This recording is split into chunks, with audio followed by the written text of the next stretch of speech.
Hello everyone and welcome to the LEGO Mindstorms Basics webinar. My name is James and I'm a Program Officer for Inclusive Communities under the State Library of Queensland.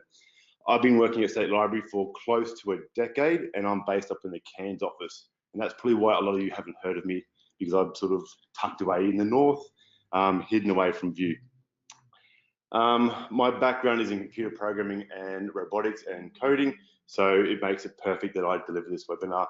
If you have any questions, my contact details are on the screen there, so write them down. We will show them again at the end of the webinar.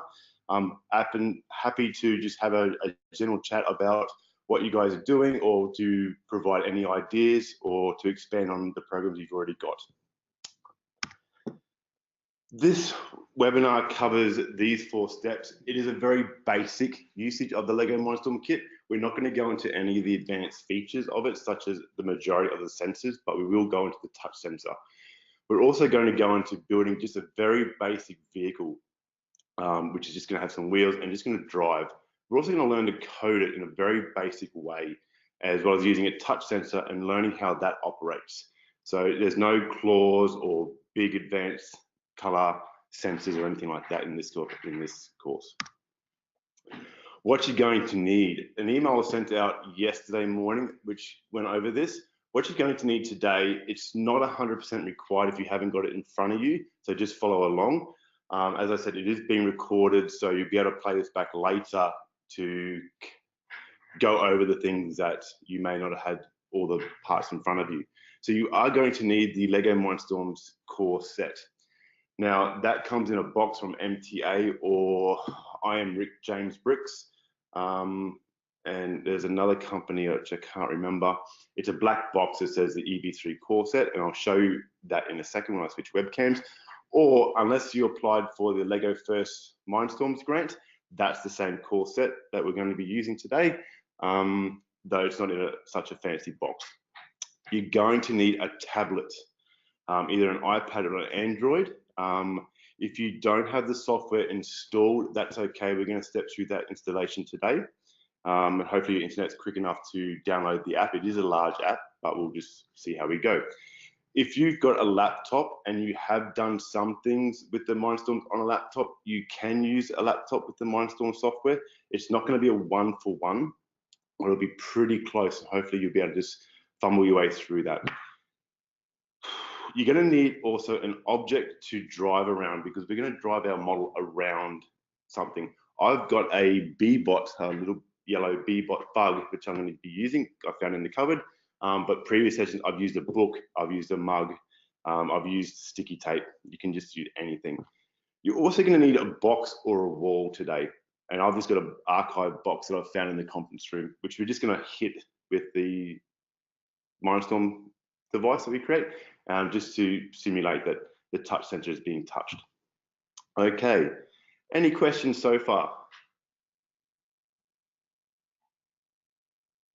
Nope, good. If you do have a question, again, just type it in the chat window. I'll see it come up and answer it as soon as I can.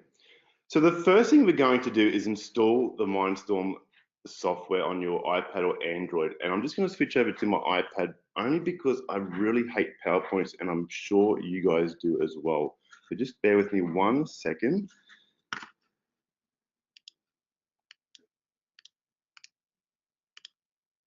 As I allow that to do that.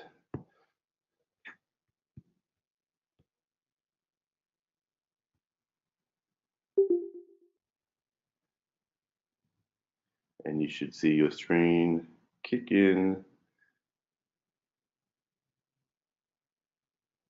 The Windows 10 tablets, let me just switch into my desktop there. The Windows 10 tablets, they're still a Windows 10, so they're still considered a computer, not an Android or an iOS tablet. You can download the software from the Mindstorms website. It does work similar, as I said, with the Windows 10 version or the Windows version, but it's not always one-for-one. If you want to do really advanced stuff, you do need to use the Windows version. But today's is basic. So if you've got it, do you have an iOS or an Android tablet available, Kate?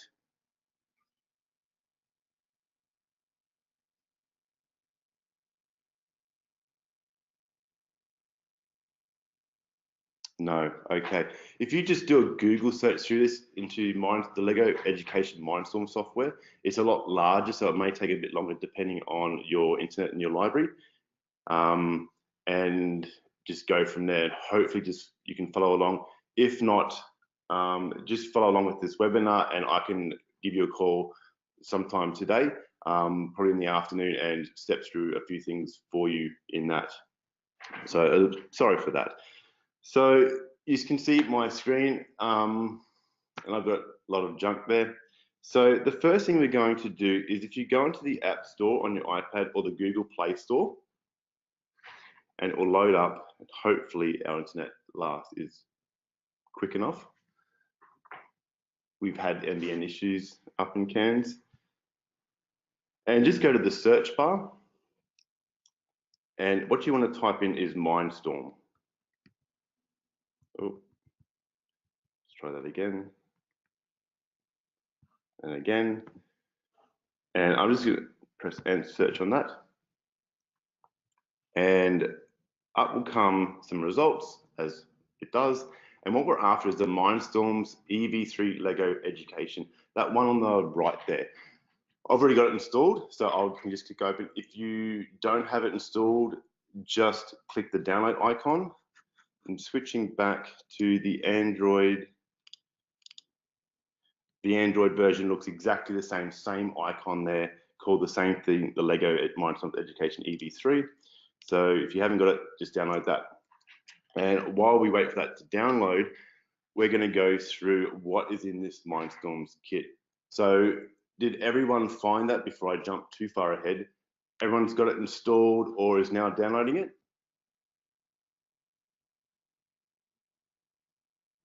Yes, yes. You got a third yes? Yep, 3, awesome. 4, even better. So let me just change to my webcam and turn the screen sharing off.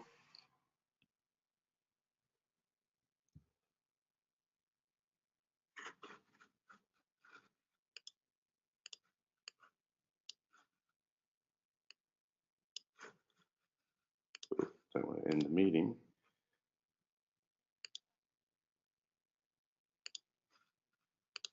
Gotta do that first. Now, and share. Did that. Oh, what's happening now? Wait 1 second, guys.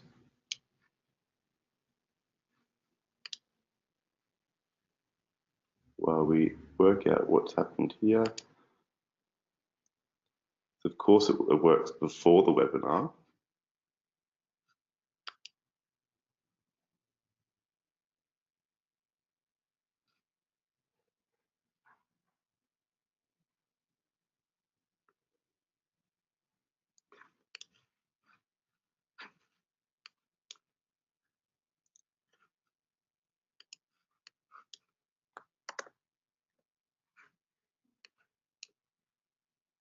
And now, for some reason,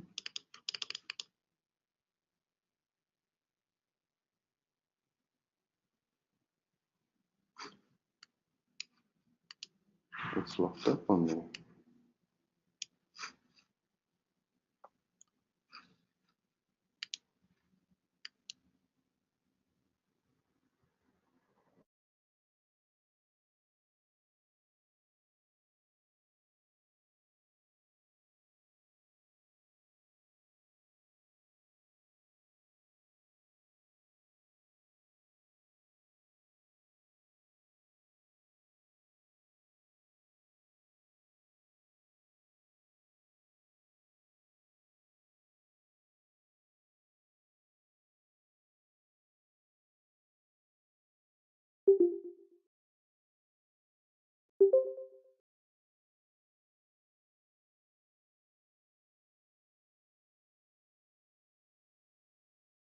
Okay, sorry guys, my GoToMeeting just locked up. Okay, so let's try this again. Let's move our webcam over.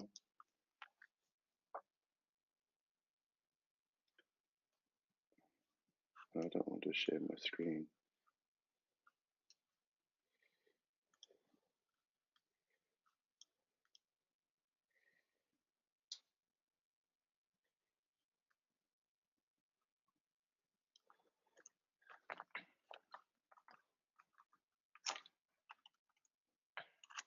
Let's try it again.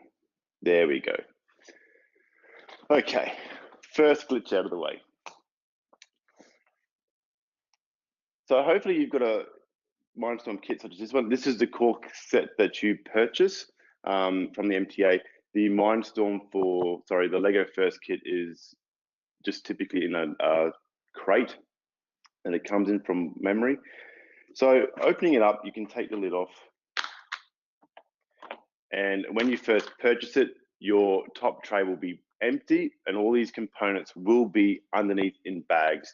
And on the bottom of the cardboard will show you where each piece goes, if you're an organization fanatic like myself, and how they fit in there. Underneath that, once you've sorted all those pieces out, you're going to have a whole heap of mess in there. The first thing you're going to have is, you can notice, is the EV3 intelligent brick. This is the brains of the whole outfit. Let me turn it around because my camera's upside down. And it's battery operated. What we've got for ours is we've got a rechargeable battery, so we don't have to put 6 AA's in there. They cost an extra $50 if you haven't got one. Well worth the investment. And so what we do is when we code it on the iPad, we download it by Bluetooth onto this. We don't need any Wi-Fi network for this to occur. And then it reacts or interacts with the motors and the sensors. What we've also got is you get 2 large motors here, and we typically use that for driving, and you'll see the connectors on the back of those. They're the 2 we're going to be using today. Also included is a medium motor. You'll see that this is what we'll typically use in the advanced sessions for claws or moving ramps, or such as a bucket in a digger. There isn't a small motor, so I don't know why this is called a medium and the others are large in that, because I had that question last time. We've also got a gyro sensor, such as this one, and that measures the angles that the EV3 is set to. We also got a color sensor, which will read the colors on the ground.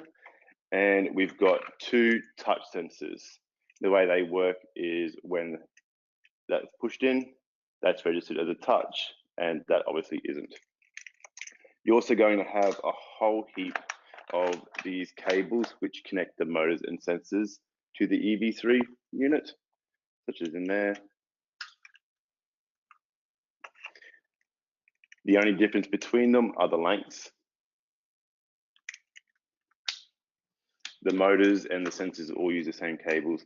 You're also possibly going to have some army tracks, which I love using those, so they're a bit difficult to try and get onto it, as well as some wheels of different shapes and sizes in there. So the first thing we're going to do is we're going to build a basic vehicle. So going across, let me just switch back to sharing my screen.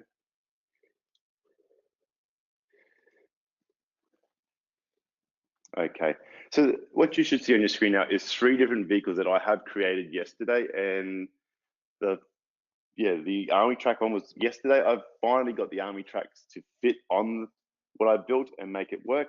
The first 2 I created a few weeks ago. So as you can see, when you go and create a basic vehicle in this set, there is no right and wrong answer here. You can just build it any which way you can think, however it works. The kids will really use their imagination. You'll notice that you only get 2 wheels in this set, which can make it a little bit more difficult. So you'll see on that first vehicle on the left-hand side, I'm using the 2 wheels at the back and some sleds at the front. In the middle one, I'm using a ball joint, which is a marble. You should find in there. If I just flick my camera on again, and you'll see this marble ball joint. I'm going to step you through building a vehicle. If you lack creativity today. It is a Thursday, and we'll be using this ball joint. The Army Tank one is really a struggle to build. You need a lot of time to get the tracks to work, mainly because it has to be spaced exactly right for the holes that are in the lift arms. So it does take a long time, and you lose patience very quickly as an adult with the Army tracks, but kids love them. So going through our first vehicle, if you take 5 or 10 minutes to build your own vehicle, you're welcome to build your own. If you want to step through it, I can step you through building a very simple one to start with. So what we're going to need is we're going to need the pieces that you see on the screen. So you're going to need the EV3 intelligent brick. You're going to need the 2 large motors. You're also going to need the 2 wheels that are in the bottom of the case. You're going to need 11 pins. Now, these are just the double pins. You'll also notice in your kit, you've got the long triple blue pins. We don't need those. You need the double black pins. You'll also have some gray pins. You can use those. The color is just the sake of color. Also make sure that you're not going to use the pin axle pieces. And as I just show you the differences there, the axle piece has the star. Let me get my camera right. You see on there, hopefully. And on the back of that, you've got the pin versus the double pin, which is just the pin part. The problem is if you try and use the axle and pin piece, it's just not going to stick together. We're also going to need 2 lift arms that are 5 holes in length. So find them in my kit. We're going to also need 2 axles that are 6 holes in length. Now the axles are the star rods that you'll find in there. They are black, the 6 ones, the 6 hole lengths. We're also going to need the square lift arm piece and the ball joint. If I can find where I put mine. Okay. So starting off, we're going to start with the EV3 intelligent brick. And you're going to see where we're going to put the first 2 pins. Just on the left-hand side, where you can see on that screen. So hopefully you see there's without the pins, and that's with the pins. If I'm going too fast, just let me know. We're then going to connect in that 5 hole lift arm.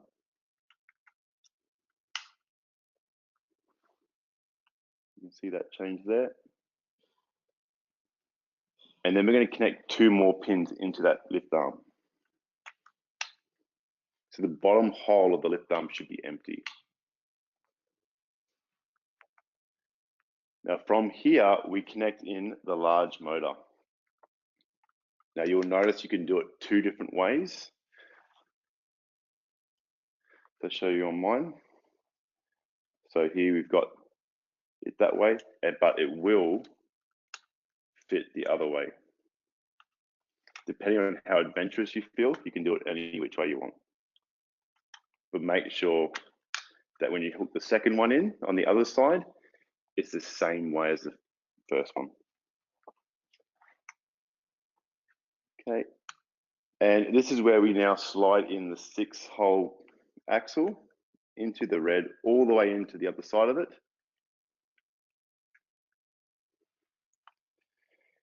And if I jump forward, you'll notice if you put the wheel on that axle now,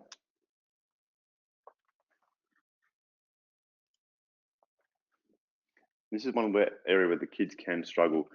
If you see on mine, if I plug that wheel in, it's not going to turn because it's going to rub up against that motor arm. Now, one thing you could do is push that wheel back a bit, so there is a bit of a gap. The problem is going to be when the vehicle turns, that wheel is going to slide in and then start that again, rubbing that, and you're going to have some issues driving.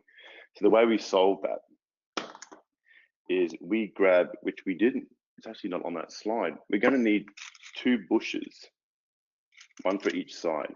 Now the bushes look like this. And in the middle is an axle hole.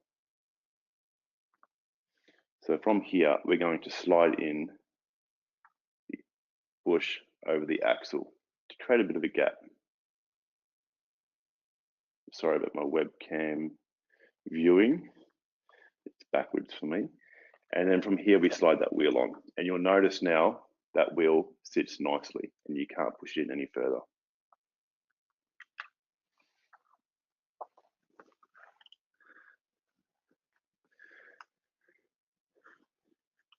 Okay, then you're going to rotate it around and do exactly the same on the other side.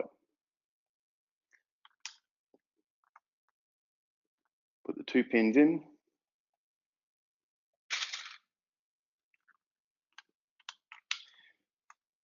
And then the 5-hole lift arm. 2 more pins.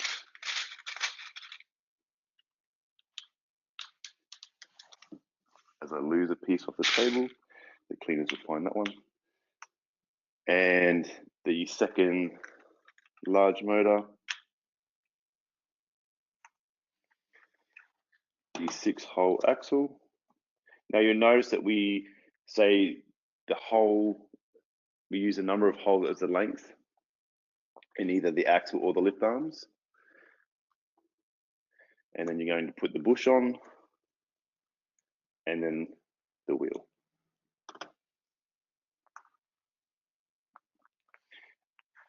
So you should now have something that looks like the pretty graphic below, or this sort of like a Mad Max style car. One thing you'll notice in this is because we're doing this quickly, these motors don't sit that stable on this device. That's okay for today. We're not going to put this through too much stress, but when you do more advanced stuff, you're going to need to stabilize these arms a lot more, else they're just going to very quickly come off the intelligent brick.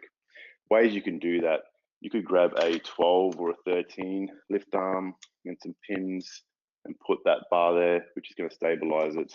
And you can find other ways to sort of keep the underneath parts at the back and really reinforce it, but it's fine today. If you're way ahead, then feel free to do that as we now start to move on to the front. So from here, we're going to be working from underneath the vehicle, and you're going to need 2 more pins,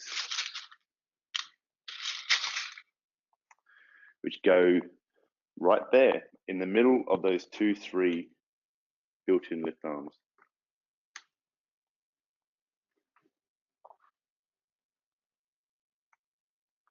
You've also then connecting in the square lift arm. It's weird that they call the square one a lift arm, but that's what Lego did. That connects on there. And you're going to have 1 more pin that goes into the center. And then lucky last, the ball joint connects in there. And from there, you should have that.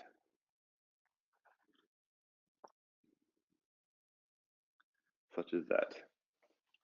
Or something that you've created yourself.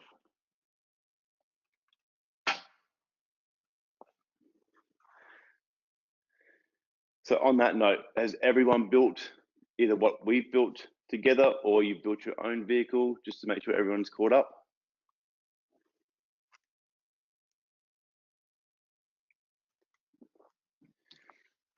Anyone having any troubles?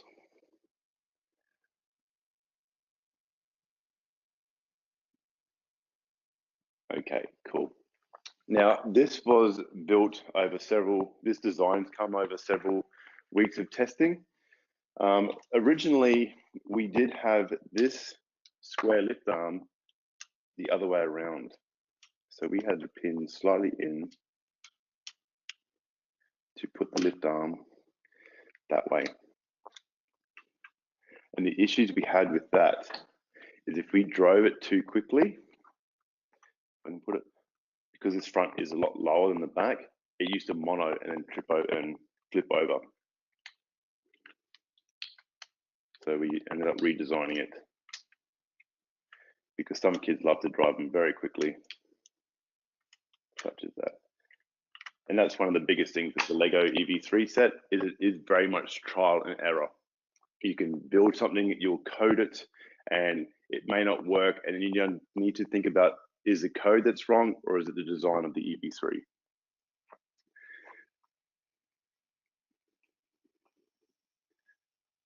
Okay, the next thing we need to do is we need to connect the motors to the EV3.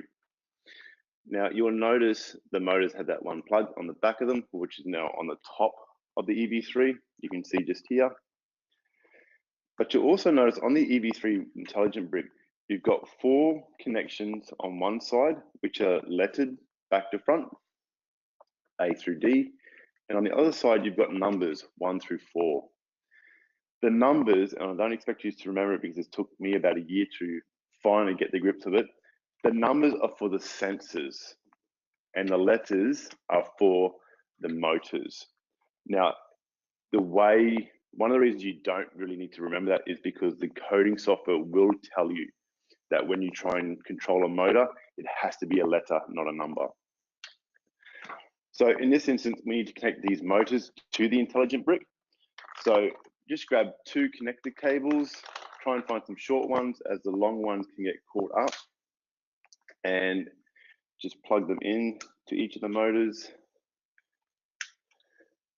And then we're going to connect it into ports C and B, or B and C.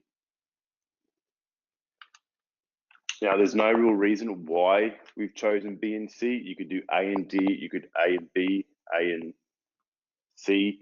We've just chosen B and C because the software chooses B and C as a default.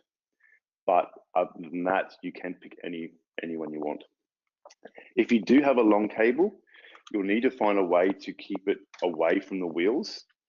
Let's grab a long one here. And there's ways you can do that simply just by wrapping it around. So you can see you've got this long one here now. We can do it by coming underneath a few times. Sorry, I'll put the back of view and connect it in that way. So you can see now we've wrapped it around. If you've got an even longer one, you could come through the sensor part and plug it into the back. Just want to try and keep it tidy and neat. So I'll just plug this short one back in.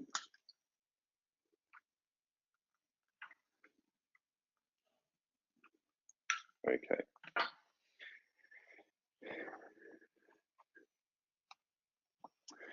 So hopefully from this point, you've got the Lego Mindstorm app installed or it's downloaded. So what we're going to be doing now is going into that. So on your iPad or Android, you could have a go on the Windows 10 machines, open up the Mindstorm app. Now on the Windows 10, it's going to look slightly different to this, but you will have a new program function, I hope. And from there, once you've opened it up, it'll take a minute to load. Click on that new program icon. You'll notice on mine, I've got program there as well. You may or may not have programs. They're saved programs that have been done before. But we're just going to ignore those.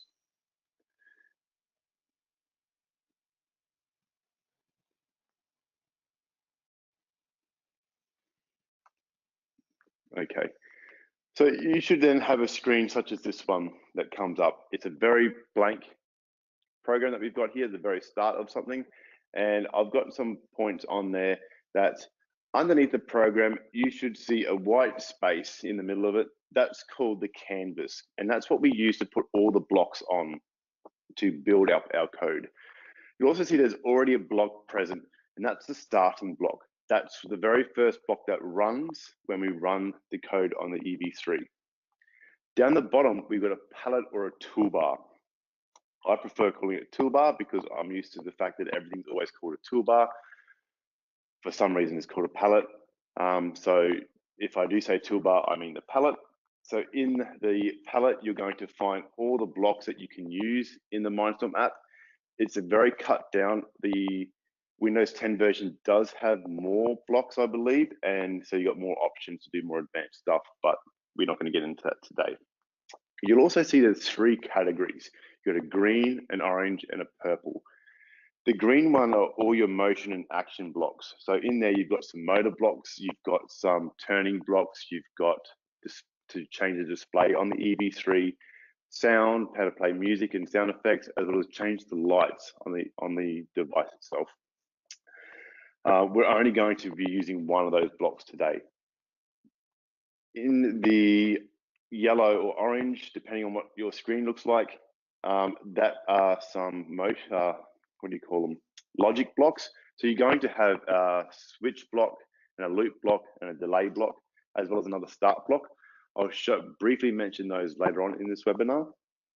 And the purple category is some blank comments. So you can actually put blocks in there to put text to comment of what your code does. Really handy when you do the more advanced stuff with lots and lots and lots of blocks, just so when you save your app and come back 2 weeks later, you can have some points to jog your memory of what this actually does and why you've done it a certain way. When you put the coding blocks together, so you'll see on this screen, we've got 3 blocks already listed there, or 4 with the starting block. It belongs one block after the other, very similar to Scratch if you've used Scratch. So Scratch goes downward from the start. Mindstorm's app, it goes from left to right, one block to the next, until it reaches the very end, and then the program stops.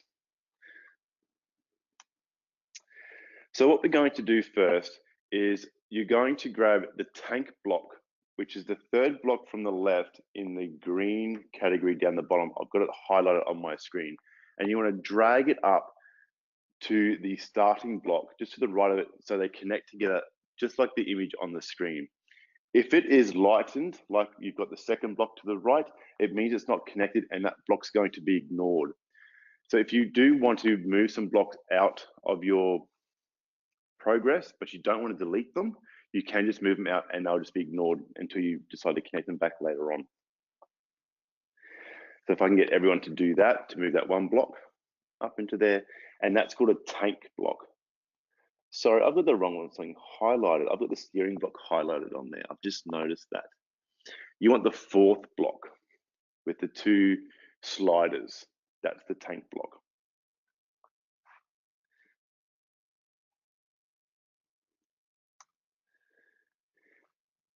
So now we're going to explain what that block means.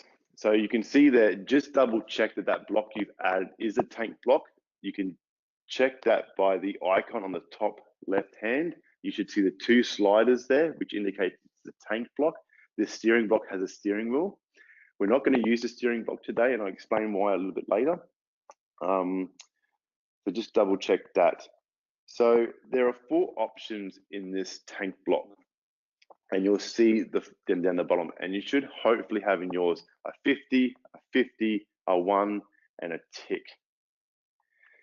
What the 2 50s are is that's your left and right motors, and in so they're referenced as B and C motors. And I'll explain that a little bit more in a second when we talk about that.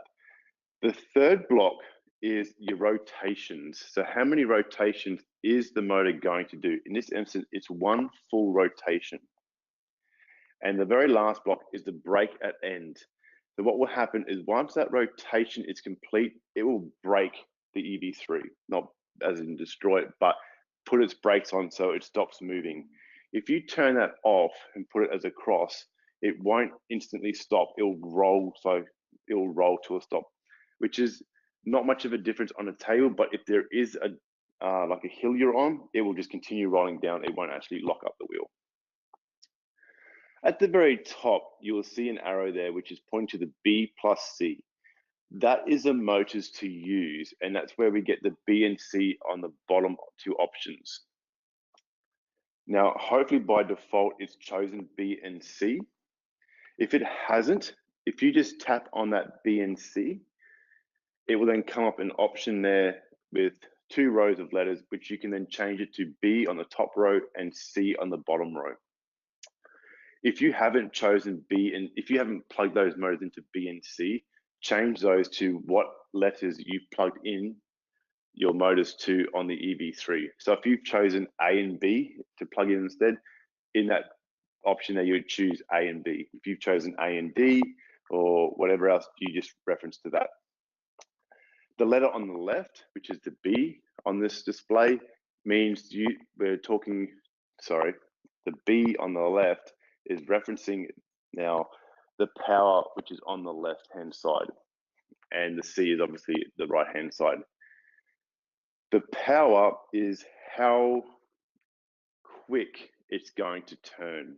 So if you change that number to 100, it's obviously going to be twice as fast versus setting it to 1. These numbers can also be set to negatives, but for this instance, we're just going to leave it exactly as it is. Just triple check that your B plus C is set to the same letters you've plugged your motors into on the EV3, and we'll go from there. Okay, now we need to connect the EV3 to your iPad. Now, as I said at the start, there is no Wi-Fi required for this. It does operate through Bluetooth. So the first thing we're going to need to do is turn the EV3 on. And the way we do this is by pressing that center button. So as I lift it up to show you guys, just press it, hold it in, and you'll see the red light come on. And on the display, it will say Mindstorm starting. That is, of course, provided that it's being charged. And once it's loaded, it will play a sound and those lights will turn from red to green.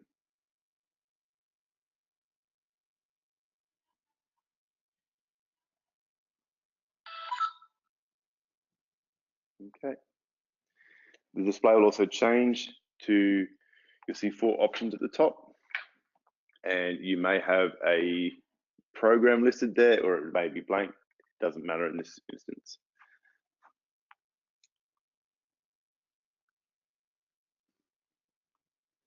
Now that the EV3 is turned on, if we look back at our tablet, you'll notice that the tablet isn't connected to an EV3. And the way we recognize this is in the top right-hand side, you'll see the intelligent brick icon with the X on it. As well as down the bottom, you'll see the words no EV3 brick. That's the indication that the iPad or your Android isn't connected to the brick at this point. The way we do that is by clicking on that top right-hand icon, you'll get a pop-up that says connect EV3 brick to iPad or to tablet. I think it says on the Android. And it does give you some brief instructions on how to do that. Provided that everything is set to the default, you can just click on connect. And after a bit of a while, the select this accessory will pop up, and after another minute or so, the EV3 should be listed. From there, you can select the EV3, and it should then be connected to the iPad. Now, this doesn't work 100% of the time, and you'll also come across certain circumstances where the EV3 will disconnect from your iPad or tablet. It does it randomly. It's not too sure why. I haven't worked out why it does it. Yeah, I'm still trying to work that one out. If that happens, you can just reconnect it and run your program again. So once it's connected, you'll know it's connected because that icon on the top right-hand side disappears and turns to a play icon. Also, down the bottom, it should say EV3 or another name that says no EV3. You can rename your EV3s if you wish to. I just never get around to it. If for some reason your EV3 couldn't connect or it doesn't get displayed in that show, what does it say? Select an accessory. You need to turn the Bluetooth on your EV3. And the way you can do that is on the screen that you should see on it now, you should have that, or there could also be the word program or some programs listed in that. Using the directional pad, where I've got the red dot, you can press the right-hand side 3 times, which we go across, across, and then we'll get to the settings menu, which has got the spanner. From here, we'll press the down button until we get to Bluetooth. Then we'll press the middle button, which is the enter. Sorry. From here, we can press the up button and turn Bluetooth on. We can also turn the iPhone, iPad, iPod on as well. Then press down till the tick is highlighted, press the enter button, and try again on your tablet. If it still doesn't list, turn off the EV3, turn off the iPad or Android, and then wait a few minutes and turn them back on. It usually happens a second time. I haven't come across a third time when it hasn't worked. Another thing that can glitch out is if you have the Lego Commander software installed on your Android or your iPad, after you connect your EV3 to the Mindstorm app, you'll get this pop-up which says Commander would like to communicate. Press ignore. If you press allow, the EV3 will disconnect from the Mindstorm app and connect to the Commander app. And then from there, you need to restart everything to make it all work again. The Commander is really annoying.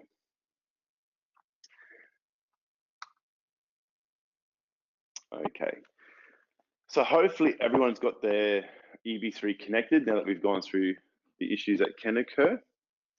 And press the play button in that top right-hand side, and your EV3 should go forwards or backwards.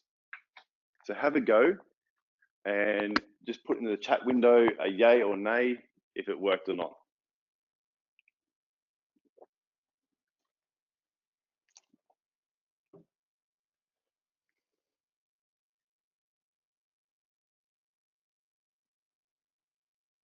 Hopefully no one falls off the table.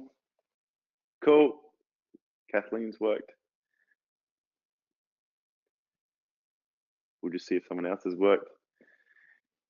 Still trying to connect the EV3. Okay. Wait for Leah. Hopefully I said that right. Great. So from here, we need to check, did your EV3 go forwards or backwards? Now, forwards is the way the green arrow is in this instance, in that design that we've created, or I've created with you guys. That's what I say is forward.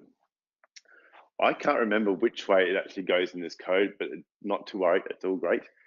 There are several ways we can fix this. If you want to turn it around, that means we need to turn the motors around the other way. That is sometimes well and truly easier said than done, especially after you spent hours constructing this magnificent car and notice that the motors are the wrong way around and you can't really change it to fit it all in. But not to worry, we can change the coding. So you'll notice on that block, you've got the power, which you can change to negatives. So if you change the power to negative, that will reverse the motors and go the opposite way. The other way you can do it is change the revolutions to be a negative number. So it will actually go backwards. If you change both the power and the revolutions to negative numbers, it will go forward again because they'll counteract each other. So that's one way you can do it. If that's what you need to do to go forward, you need to remember that every time you put a movement block in, you need to be putting negatives in and not the positives. So when you click on that 50, you'll get the image on the left-hand side, which is a sliding bar, which you can move back and forth. That slider can sometimes be a bit annoying if you're trying to get to a specific number, such as 47 or 46, because the slider will always want to try and sit on 45 or 40. If you press the keypad icon in the top left-hand side of that sliding bar, you'll get a keypad come up, which you can just type the numbers in, as well as type the negative and decimal points. So most of the numbers on this do support decimal points to be very granularly controlled. So if it went backwards, just put those numbers as negatives. and away we go. You'll also know that with the tank block, you can set one motor to go a power, which is a positive, and the other motor to go a negative power.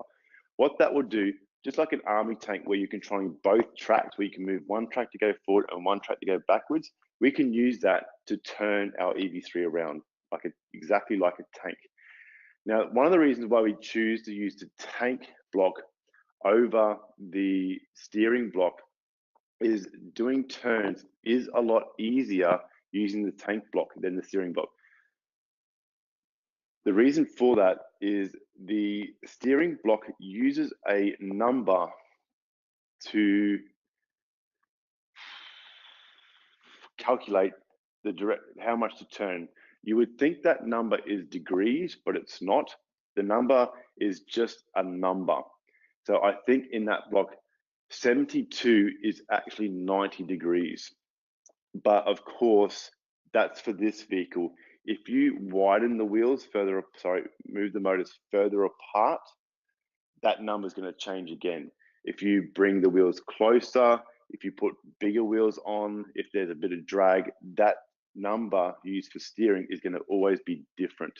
At least we know with the tank block that by doing that, it's going to turn at least 45 degrees. And it doesn't matter if the wheels are further apart or not. So you can see with those two examples, on the one on the left, that's going to turn our EV3 to the right, and on the right-hand block, that's going to turn our EV3 to the left. Now, I'm not sure off the top of my head how far that turns it. I'm going to say around 45 degrees. So if you want to turn a whole 90, you might need to change it to be 2 revolutions instead of 1. If there's something really funky and weird with the EV3, you might need to just adjust it to 1.8 or 1.2 or something like that. As I said, it's very much trial and error to get it to work. So what we're going to do now is we're going to try and drive around an object. So if you can clear a little bit of space on the table you're working for, or on the floor, or anywhere you can find, what we're going to do is if you can have sort of half a meter to drive forward, and then we're going to drive around your cup or your B-bot or your book and go back down the other side. And you can see, if I show you my setup, we've got just a B-bot on a table. Just move it back a bit. There. So to do this, we're going to need to put more than one block in, obviously. So we're going to have probably 4 blocks, I'm going to say. You're going to have to go forward block, we're going to have a block to turn right, a third block, 5 blocks, block to go forward a bit more, a block to turn right, and then the 5th block being the block to go forward again. So you should have something like that when you design it up. So if you guys can replicate that, you may need to adjust your numbers, especially the revolutions, to work, depending on how far space you've got on your table, how fast your EV3, how charged it is. So if I, on my iPad, put those in, and then run it, and I'll show you guys what that one looks like. I actually think the 3 revolutions is going to be way too long. I might just change mine back to 2.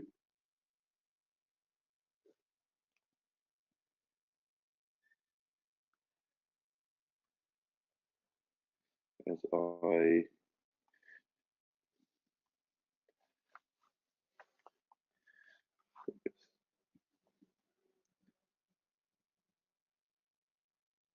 again, when you add those extra steering blocks in, you need to make sure that those blocks are set to the right letter ports that your motors are plugged into. So by default, all those are B and C. If you've plugged it into A and B or A and D, you need to adjust all the blocks every time you put it in. So we're going to go forward, I'm going to turn right, forward, turn right,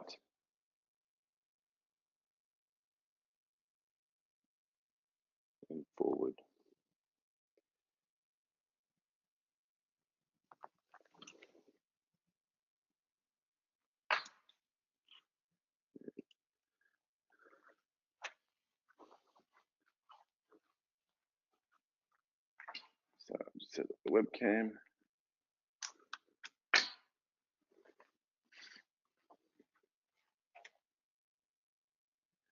And press play. Oh, it's going backwards. Okay.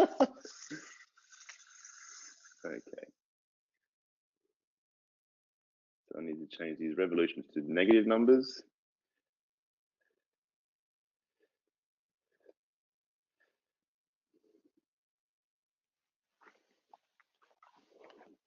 Or you could just around.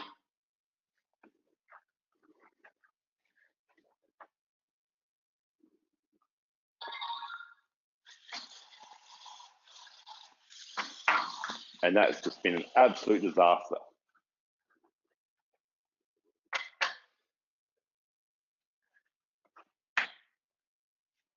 So I'm going to make a couple more changes. So I'm going to do this. Let me just try it again and see.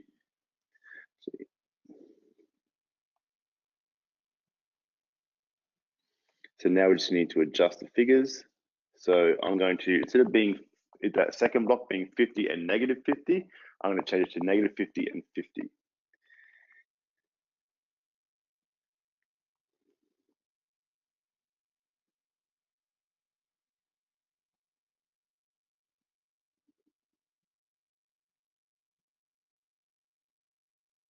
Has anyone successfully got it to work yet?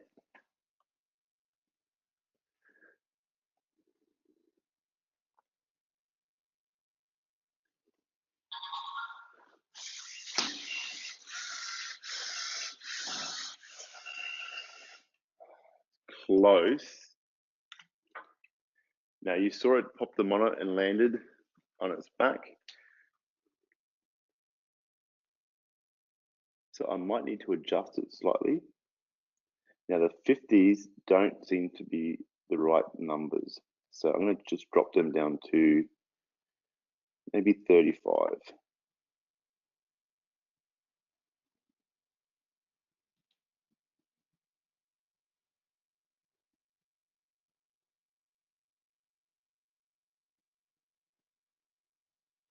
Okay, let me try that one more time.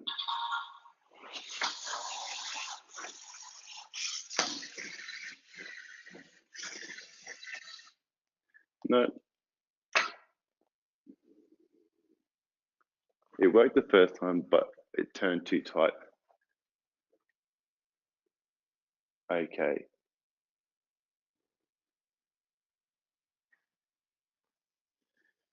So when you press play, Leah, do you see a stop icon on that top right-hand side? You may need to press stop first.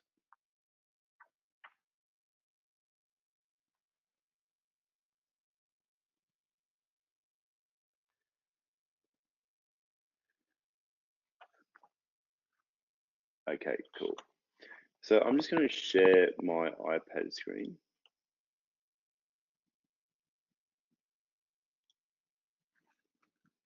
Maybe not. So I'm just going to break it up. So I've only got 2 blocks. And I'll show you just here. So I've now only got the 2 blocks in there. I've moved the other 3 off that line. Because I just want to test that going forward and that turning right to make sure I've got that right.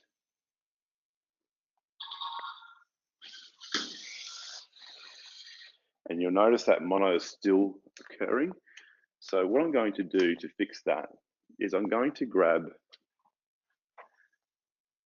you can try it too if it's happening to yours, is I'm going to grab just a 9 lift arm and just pull off that square, leaving those pins in the top.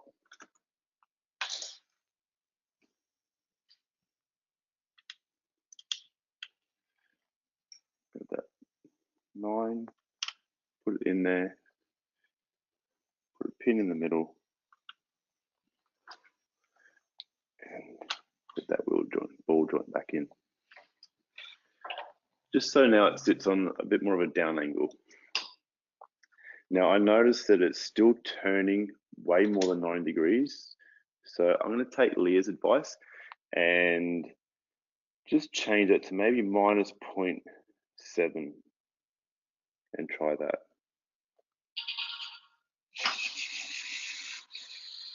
Much better. So now that I know how that's going to work, I can put the remainder of those blocks in.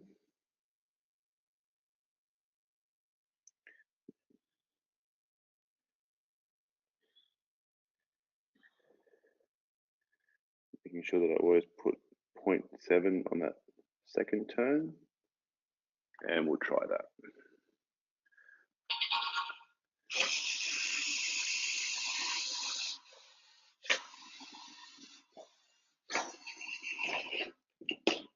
Oh, so close. So in that instance, I'll need to change that third moving forward block from -2, maybe to -3 or -4, but we've got the idea. Has anyone else got it to work?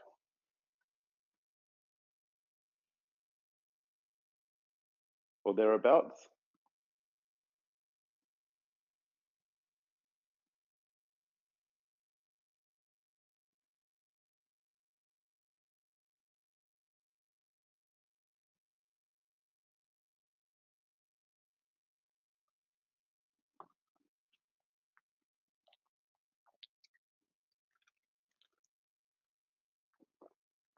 Okay, cool. So you can see there, again, as I keep referring back to, it is very much trial and error. If you do too much coding at once, you will need to probably break some of that blocks off and just try and do it step by step. Because sometimes it can be, if you've got a lot of blocks in that line, it can be difficult to know what's happening where and why. So from here, I'm going to assume everyone is up to where everyone's got that done. If you haven't, just let me know. We're going to move on to the palette. So I'm just going to explain the palette a little bit more while we've done our first program. And in that green category, you've got the action blocks. So your first one is going to control the medium motor. And you don't get many options in that. I think you get a revolution and a power, but it'll only control one. The second block is the large motor control block, and that works similar to the tank block, except it only controls one of the two motors. It won't control both at the same time. The third is your steering block, which works almost like the tank block, but you set a number to kind of a degrees, or it's got a certain, but it's not degrees. Excuse me. The tank block, which you know intimately now. The fifth block is a display block. So from there, you can actually set the display on the EV3 to be text or an image or anything like that. The second last block is a sound block. So you can play WAV files. I think it's WAV files. I don't think it plays MP3s, but there's also some sound effects built in, which the kids love. The sound effects also help debug your code. So after a certain amount of blocks, you can make it play a chicken sound or something like that, or a rabbit. That way, when you hear that sound, you know where your code is up to. So that can be a handy tip. The last one is the brick light status, which you can change the colors of the lights on the EV3. So this is a basic tutorial, so we're not going to go into any of those. We do get them into those in advance. Under the orange category, you've got some logic blocks. So you've got another start block, so you can actually run 2 lines or more at the same time. Not recommended unless you really know what you're doing, because it does become to a point that things can conflict and it confuses the EV3, and then it just goes all over the place. The second one is a wait block, so you can add delays into your code if you want it to delay for 10 seconds before it does the next block. You've also got a loop block, which will continue looping around, doing blocks inside that loop, which we're going to actually use in the next minute or two. And then you've got a switch block, which will test the sensor. And if the sensor, such as the touch sensor, if it's touched, do these blocks. If it's not touched, do these other blocks instead. Okay, so from this point, we're going to be using the touch sensor. So if you can grab your touch sensor out of your case, and this is where it gets important to have the motors around the right way, which I'm gonna have to change in the next one. So if you built your own EV3, you're going to need to connect the touch sensor similar to how this image looks, or however you can. It does come across looking like a jousting stick. We don't use a touch sensor to hit something directly because you just get no room at that point to move backwards or to turn. We always put an axle in there just so we got some clearance. So have a go connecting your touch sensor to your EV3. I will go through it for the people who need that kind of support.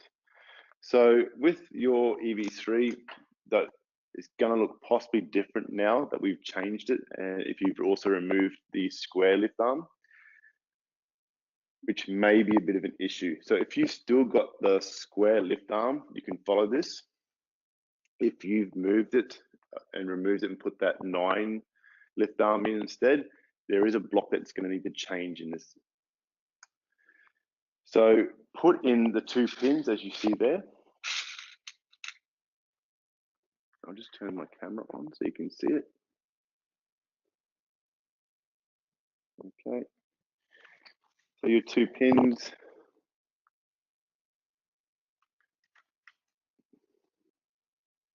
Go in there.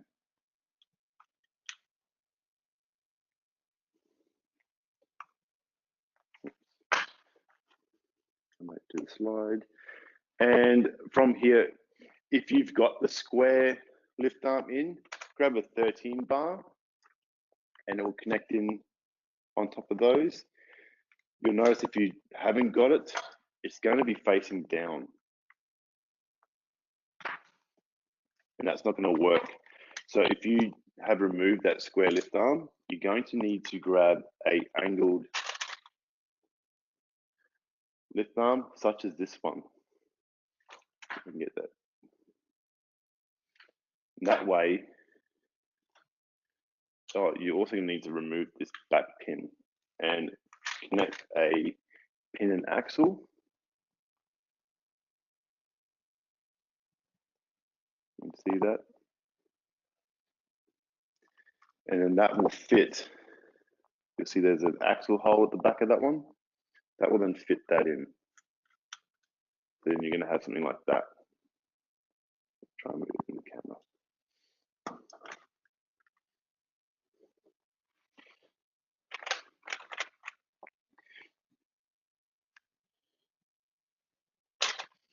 I'm hoping that angle is going to be fine. I'm not that convinced that it's going to be, but we'll try it anyway. So moving along, you're going to then need to just turn the model around. And there's 2 pins that go in the end of the 13 bar. If you've got this angled bar in, you're going to have to make the same changes as we just did before. You can put a pin in here, but it's going to need to be the pin and axle at the very end to get that in.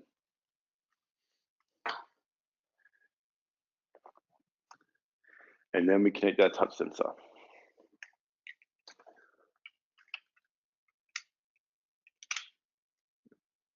In there like that.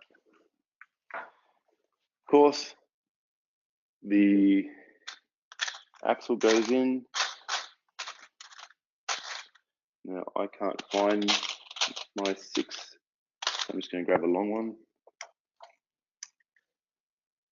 So I'm going to make it short because it's got that angle, which may not work very well. But it's all trial and error, and we'll see how we go.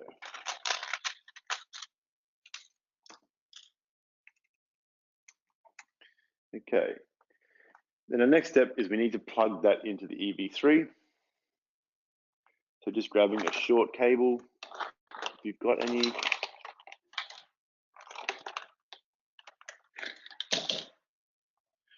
I don't, I've just got a long one. And I'm going to plug it into port 1. And then I've got to try and get it into this here. But you notice there's going to be a drag of the cable from the ground. So I may need to tie it through there and come under.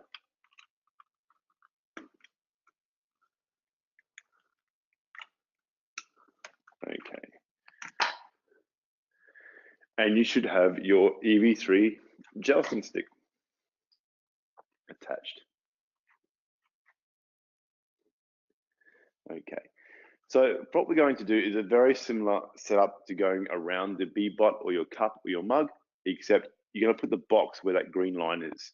So we're hoping that the EV3 will go forward and hit that box, reverse back a bit, then turn right or left, depending on your table, and just move forward. We're not going to try and come back to the start again. So the way we do it is we can't just have a forward moving block to the box itself, because we don't know the distance from where the EV3 starts to the box. It could be a meter, it could be 2 meters, it could be 10 meters, it could be half a meter. We're not going to know that. We could measure it now, but you're never going to be able to put the EV3 back in the same place.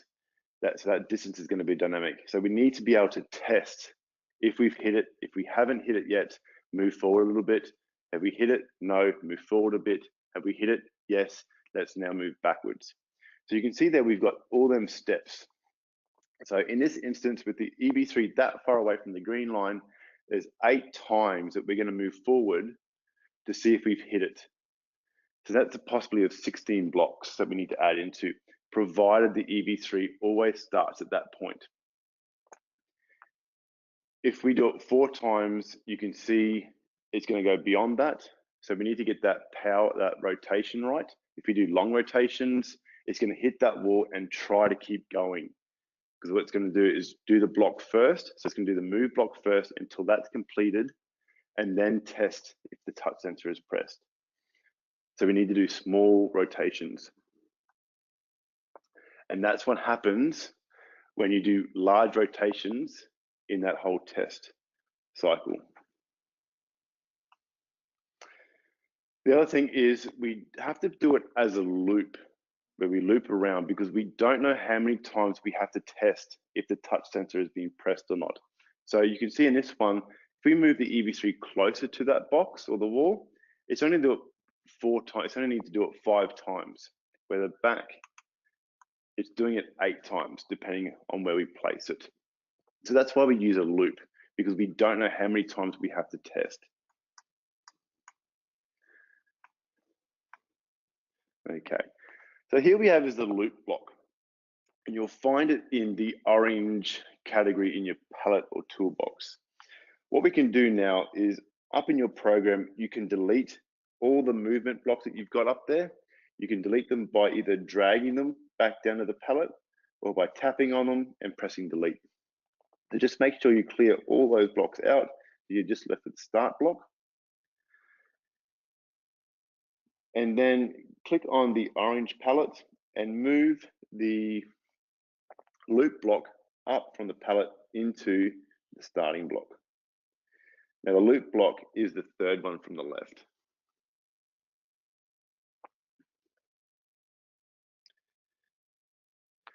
So the way the loop block works is it will run every block that you put inside that loop. And you can put as many blocks in there as you want. You can even put a loop inside a loop, but we're not going to go there. And it's then going to, once it's got through all those blocks inside, it's going to test the condition. Now, by default, it's set to unlimited by using that infinity symbol.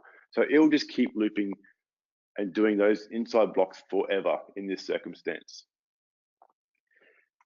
If you click on that infinity symbol, you'll get a menu where you can change it to different conditions. You've got a unlimited, obviously. You've got a counting condition where you can set it to a number, so it will do those blocks X amount of times. You've also got a timer where you can set a number. In this instance, it's 7. So it will keep looping and doing those inside blocks for 7 seconds. Now, there's a catch with the time. If it takes 10 seconds to complete doing all the blocks inside the loop, and you've got it set to 7, it will still take 10 seconds. If you set, so it will always complete all the blocks inside before it tests the condition. So just be aware of that. So don't set it to 7 and expect that it's only been 7 seconds when the block continues outside the loop. It could be longer than that. So what I want you to do with that, clicking on that infinity symbol, you will get a whole heap of condition options, which will come up as a menu, as you can see on your screen, with brick buttons, color sensors, the infrared sensor, rotations. You need to scroll down to the touch sensor. Once you click on that, you're going to press the only option there, which is a state. Excuse me. Because we want the condition to be when the touch sensor is in a state, and that state is pressed. You will then see that your loop block changes. The icon will change slightly to show you that it's now using the touch sensor as the condition. And you'll see the number 1 down the bottom. And if you tap on that 1, you can see you can test various states. So provided when we get to the point of testing the condition, if that condition is true, if the touch sensor is pressed, we're going to break out of the loop and continue doing the blocks after the loop.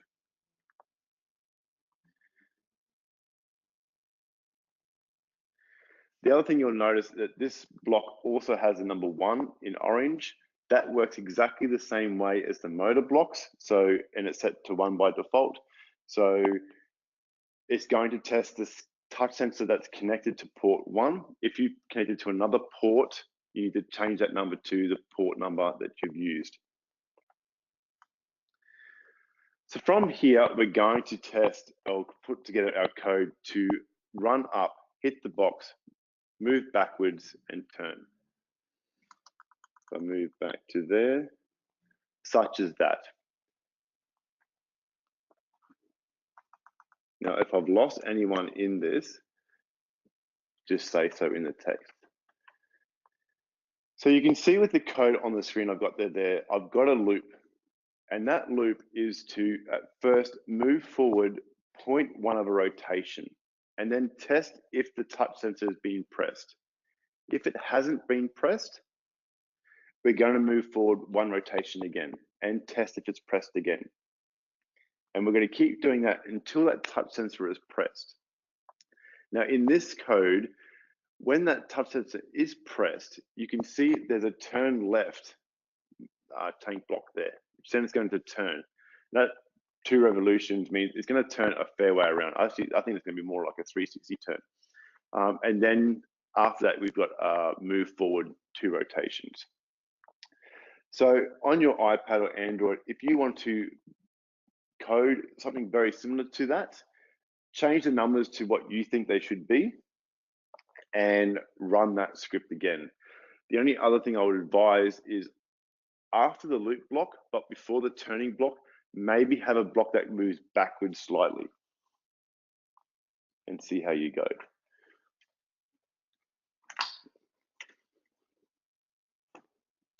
Now I'm just going to try it on mine.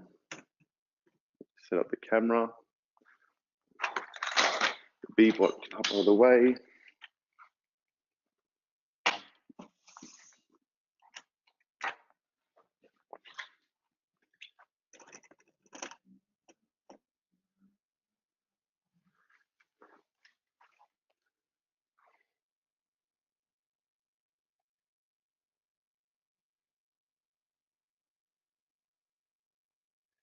And I'm going to keep mine simple, I'm just going to move mine to go backwards once it hits the wall. Okay. Get the camera right. Now let's try it. Oh, mine's disconnected. Actually, I think it disconnects more often when the Lego Commander software is installed.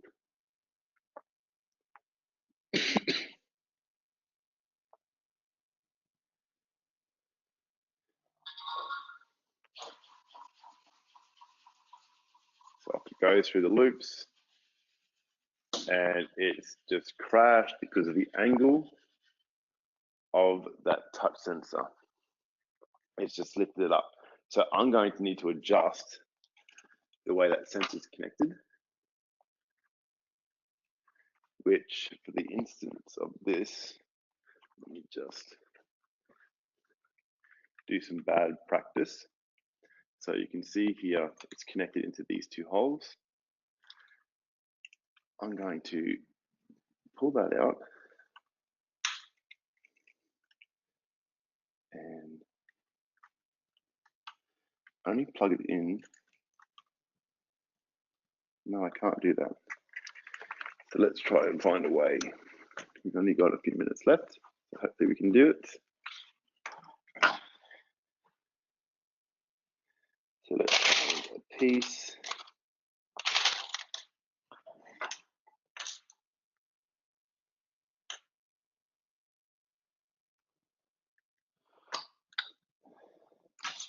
Actually, if I turn that block around, so it's this way instead. Let me find the camera that way.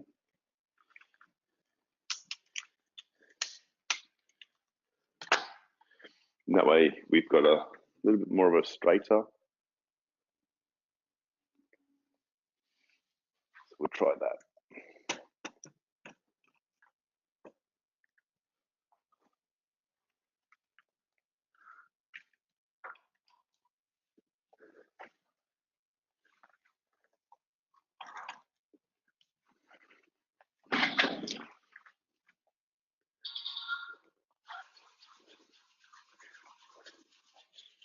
No, same thing.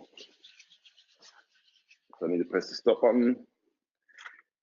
What I'm going to try now is just put a bit of a large gear on the front. So just this gear here.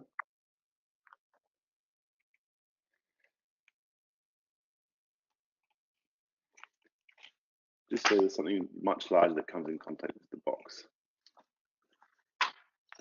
And hopefully taps it in. So I'm going to need to put a bush behind that gear just to hold it in.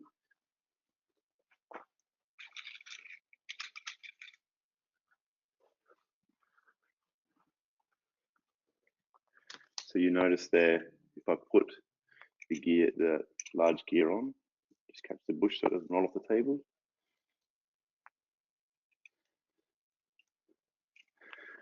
If I push that in, it just wants to slide backwards. So the way I can stop that is put the bush on first, and then put the gear on.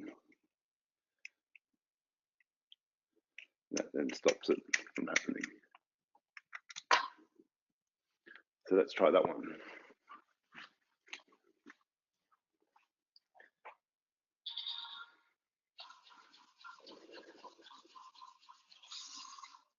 Perfect, that worked. So you can see we just had to make a slight changes to the EV3 itself and not so much the code. How's everyone else going with that challenge?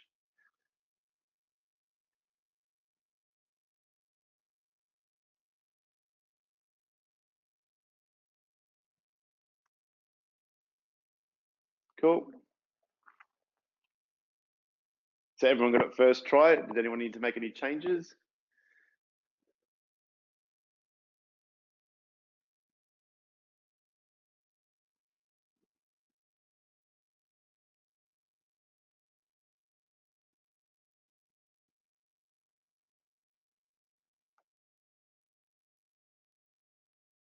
No?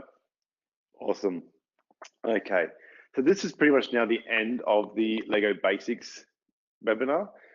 We've gone through how to use the motors, a bit of basic coding, as well as using that touch sensor. There will be a notice coming out soon once I can find a little bit of time up my sleeve to do the advanced course, which we go into much more detail.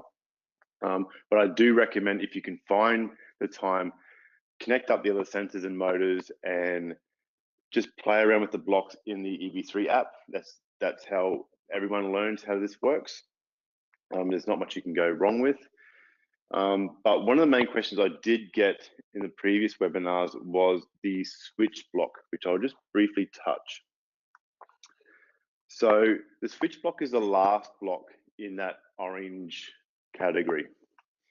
And what you can do with the switch block is, like the loop block, you've got a condition. So in this example, the condition is that touch sensor. You've also at the top got a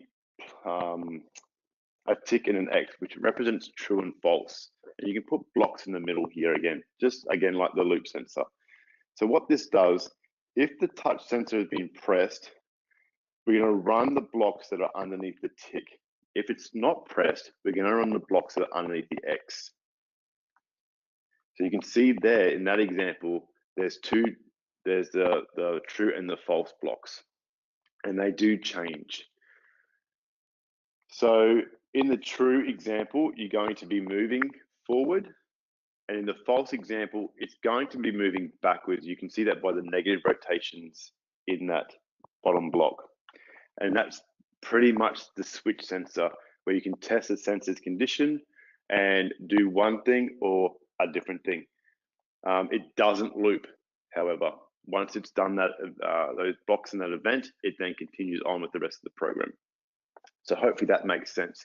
You can also, again, add as many blocks as you want in each condition, and they don't have to be the same amount of blocks. So in the true, you could have 10 blocks. In the false, you could have 1 block. Okay, so hopefully that has given you a bit more of an interest and understanding of the very basics of the EV3.